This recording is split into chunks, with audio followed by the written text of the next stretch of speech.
Protecting Uyghurs in China, the US House of Representatives passes a proposed law demanding the closure of so-called re-education camps for around 1 million Muslims. Beijing warns Congress and Trump not to endorse what it calls a smear campaign. Can US legislation change anything for China's imprisoned Muslim minority? This is Inside Story.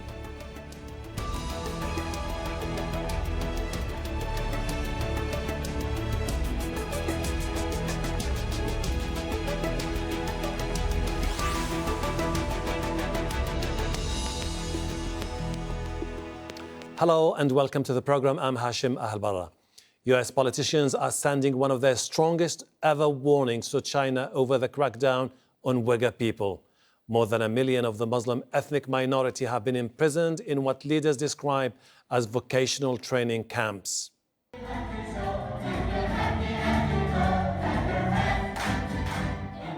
The government says inmates are there voluntarily to renounce so-called extremist thoughts. But rights groups label the re-education camps in Xinjiang Province in western China as prisons and part of a systematic campaign, they say, to strip the Muslims of their identity and culture. The US House of Representatives agrees. It overwhelmingly passed a bill demanding the camps are closed and Communist Party administrators sanctioned for human rights abuses. China is condemning the proposed law and is threatening retaliation. Adrian Brown has more from Hong Kong.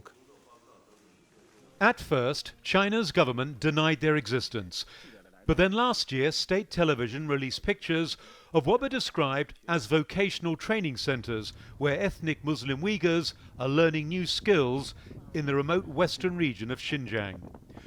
Human rights groups estimate that more than 1 million Uighurs are being held in what they describe as a 21st century gulag, where inmates are being brainwashed and forced to renounce their religion. Now the United States House of Representatives has decided it's time to act. It voted overwhelmingly to call on President Donald Trump to apply sanctions against senior Chinese officials. The bill, which refers to arbitrary detention, torture and harassment, still needs to be approved by the Senate and the President before it becomes law. On Wednesday, China's Foreign Ministry spokesperson read a lengthy prepared statement accusing Washington of a random smear, urging it to correct its mistake. The relevant bill deliberately slanders the human rights situation in China and Xinjiang and blackens China's efforts to eliminate extremism and crack down on terrorism. It will definitely have an effect on China-US cooperation in important areas. It is just a week since Trump signed another contentious bill into law that is also raising tensions between Washington and Beijing on another front, Hong Kong, where anti-government protests are almost into their 6th month.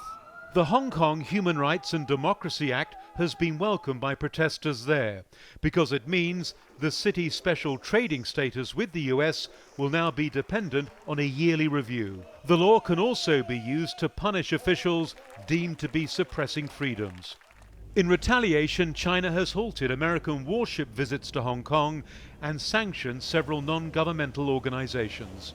It is unclear what all this means for the other big point of friction between China and the United States right now, their trade war. Analysts warn that the odds on there being an agreement before Christmas have now been lowered after President Trump warned there was now no deadline for a deal. And on Wednesday, China also said it doesn't have a deadline for a deal now either.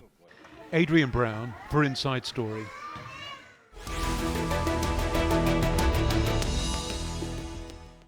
Let's bring in our guest, Max OIdtmann, professor at Georgetown University, specializing in modern Chinese history. He joins me here in the studio. Olsi Jazexhi is a lecturer at the University of Durres in Albania. He visited Uighur camps in Xinjiang in August and joins us by Skype from Albania's capital, Tirana. Andy Mock is senior research fellow at the Center for China and Globalization. He joins us from Beijing. Welcome to all our guests. Max, the wording of the proposed bill is very strong and it requires President to impose sanctions on members of China's political bureau. Is this a new escalation in the already strained relations between China and the United States of America? Yes, I agree. This is a serious escalation, I think, of the kind of intentions between the United States and China. Mm-hmm. Do you think that the Chinese reaction will be stronger?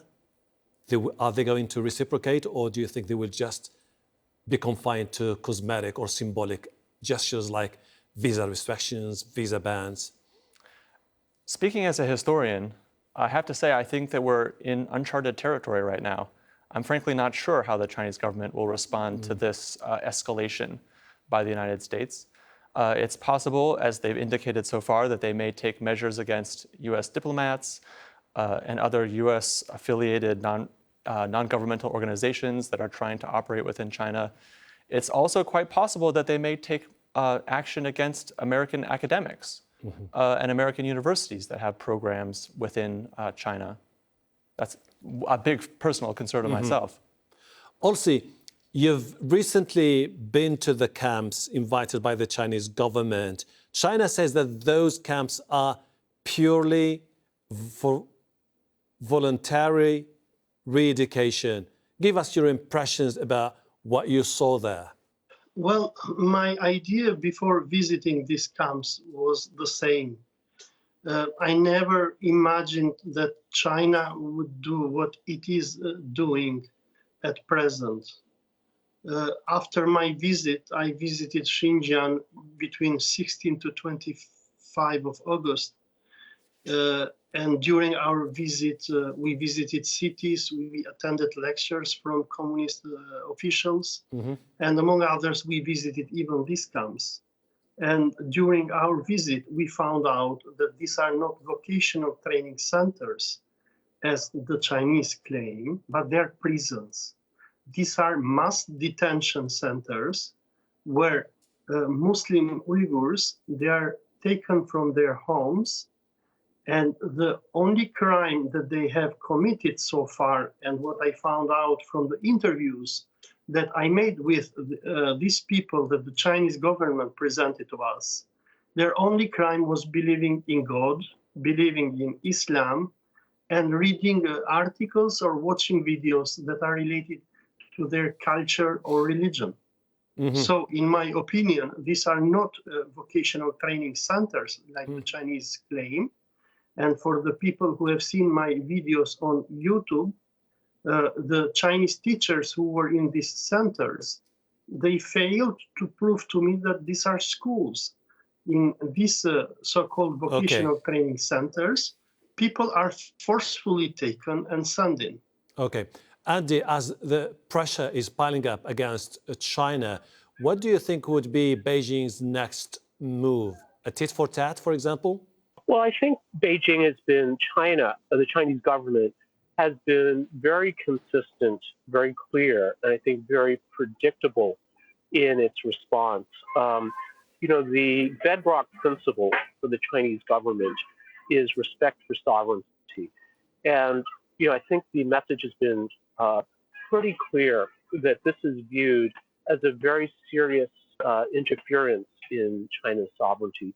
So given that, however, I think the response remains to be seen. I agree with the other guests that we are in uncharted territory here, and perhaps we can even call it chaotic approach that makes it very, very difficult to respond, whether we're talking about trade, whether we're talking about domestic issues, other issues as well, either bilateral or multilateral.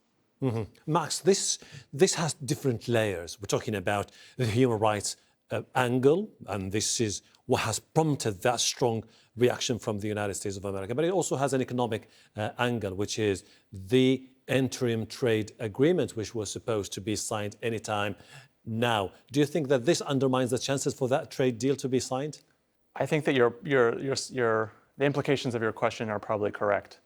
That it's really hard to imagine U.S. and Chinese negotiators reaching a deal anytime soon on major trade-related issues. Although, to be perfectly frank, before Congress began moving on this bill, it was also hard to imagine real progress on trade negotiations. And in some respects, I'm quite sympathetic with some comments made by the guest in Beijing. The United States has not had a very coherent set of policies and approaches to either trade or human rights in China. So if I was to put myself in the position of a Chinese government official, I'm really not sure how I would respond to the U.S. actions because they're very unpredictable, and it's very difficult to know what the Americans will do next. Mm-hmm. Olsi, you've been to the camps and you've posted your videos, you've written about your experience over there. How do you explain that the Muslim world has been so far silent about what's happening to the Uyghurs?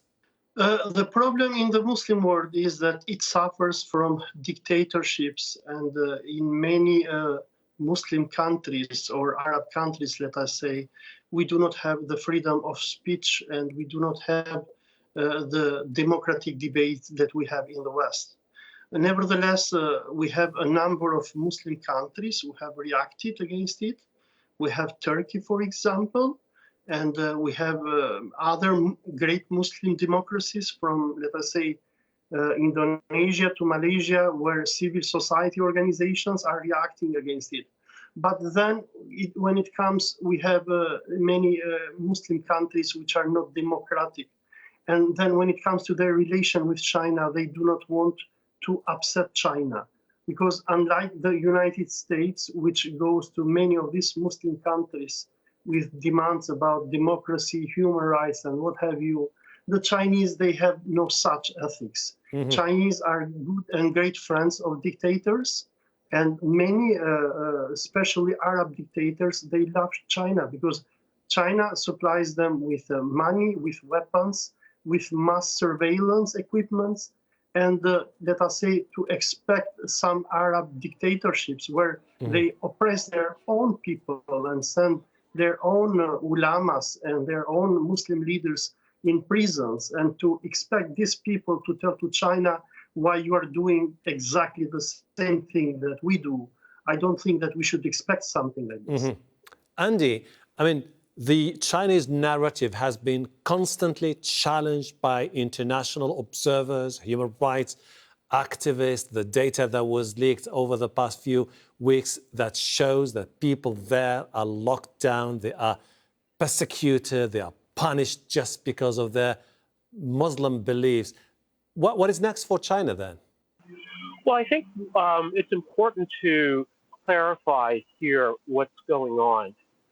So I would say that if you go to any population of detained people for whatever reasons, they would say they've done nothing wrong. And I'll use the U.S. as an example.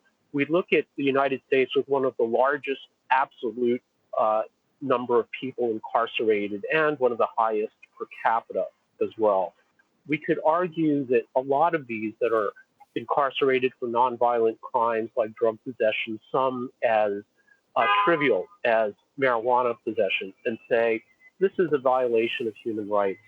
But on the other hand, if we accept this idea of nation states, that they have the sovereignty to make their own laws and enforce their own laws, yes, any country we can point out and say, well, what they're doing is wrong, we don't like it. But I think if we accept this idea of sovereignty, I think this is the main issue at work here. Yeah, although sovereignty should not... Olsi, I think you feel like you want to say something? Yes, I just want to respond to Andy. I mean, while he is right, and when he talks about the sovereignty of China, but I think his comparison between what the United States does on mass incarcerating its own people, and he mentioned the possession of drugs, etc. I think there can be no comparison between what China is doing and what the United States is doing. The people that I interviewed in the Wensi County Vocational Training Center, which is in Aksu, these people, they were not criminals. These people, they were sent to these concentration camps only for reading the Quran. So, I mean, yes, we can be as much as we want critical of the United States and what it does in the world, but what China is doing is unimaginable.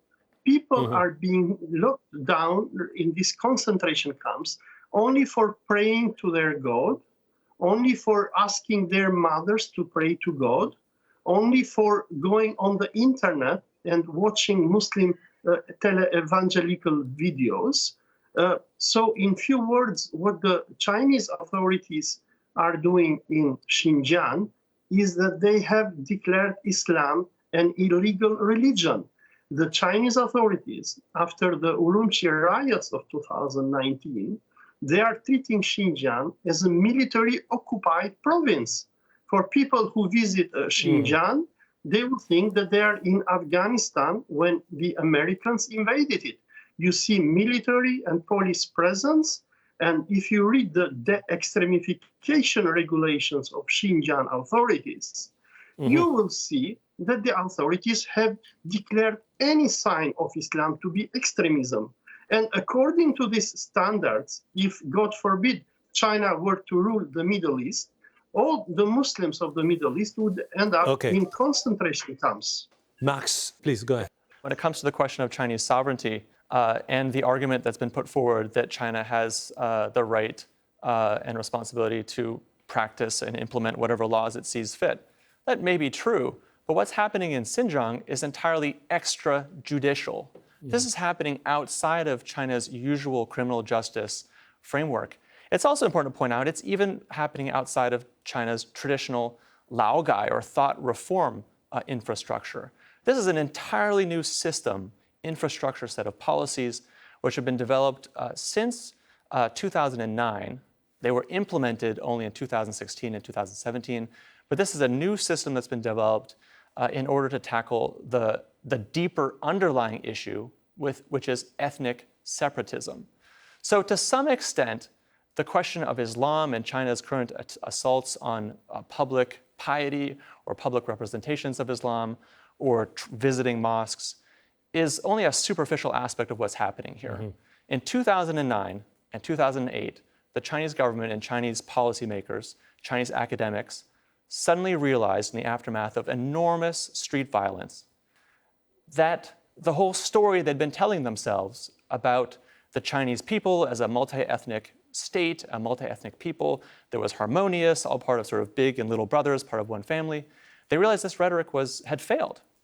And Chinese policymakers were shocked in 2009 to see that there were enormous parts of people living in the borderlands who did not feel Chinese, right? And so in the last couple of years, what the Chinese government is really trying to do is to transform the way that people in the borderlands think. They really want them to think and to identify right off the bat as Chinese. They don't want there to be any possibility that people living in these regions can identify with other places or with alternate forms of identity.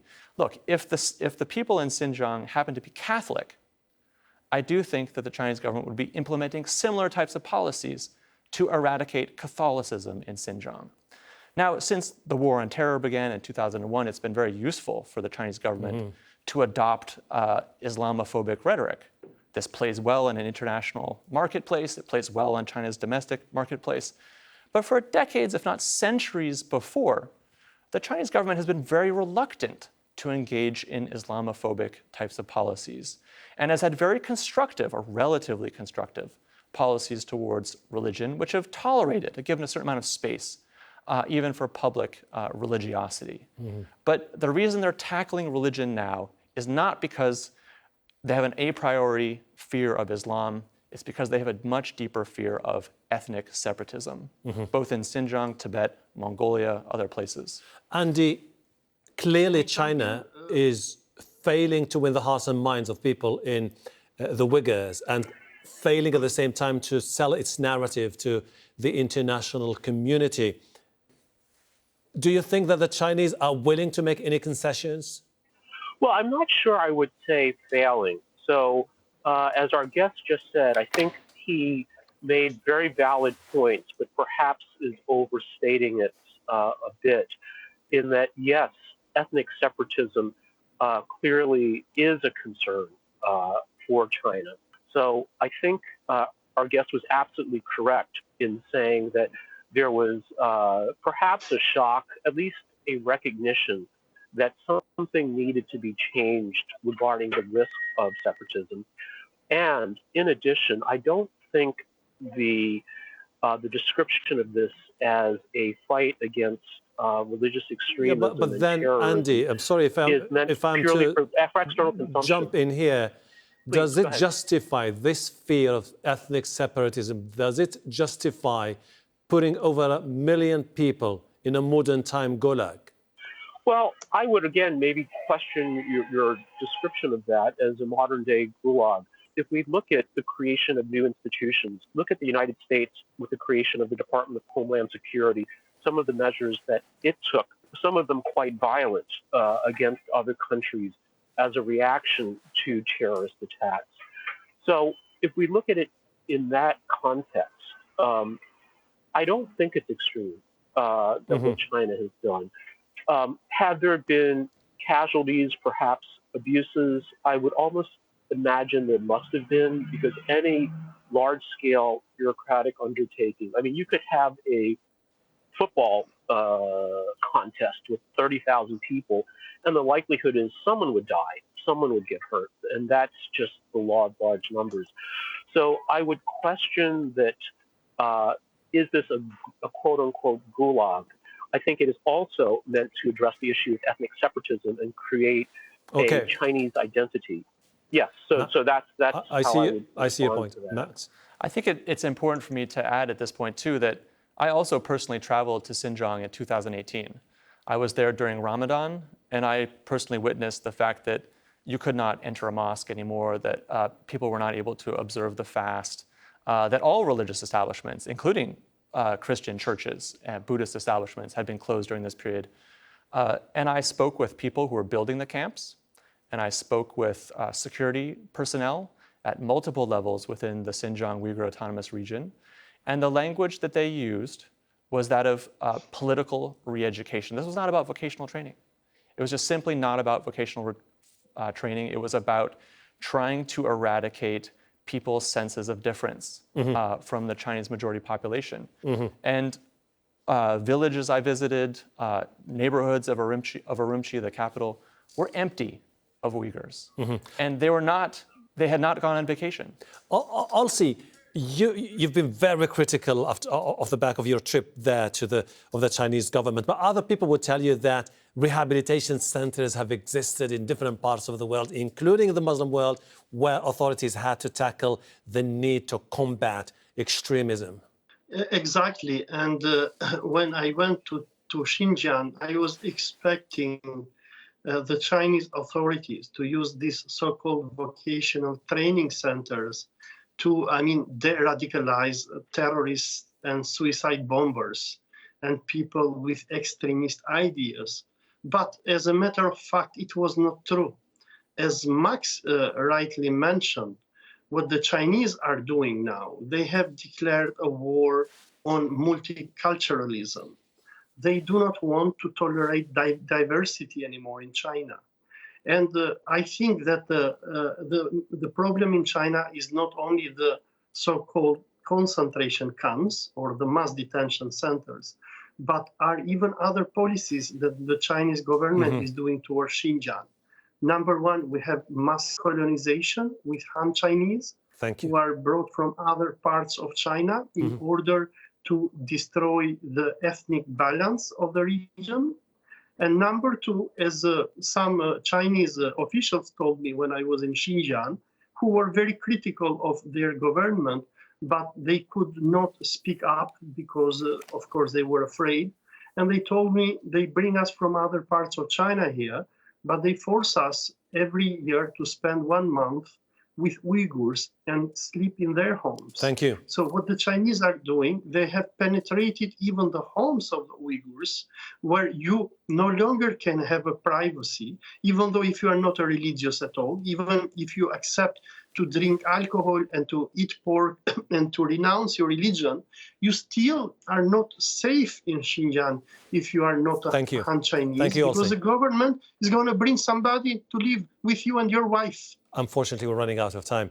Max, OIdtmann, Olsi, Jazexhi, Andy Mock, I really appreciate your presence today. Thank you.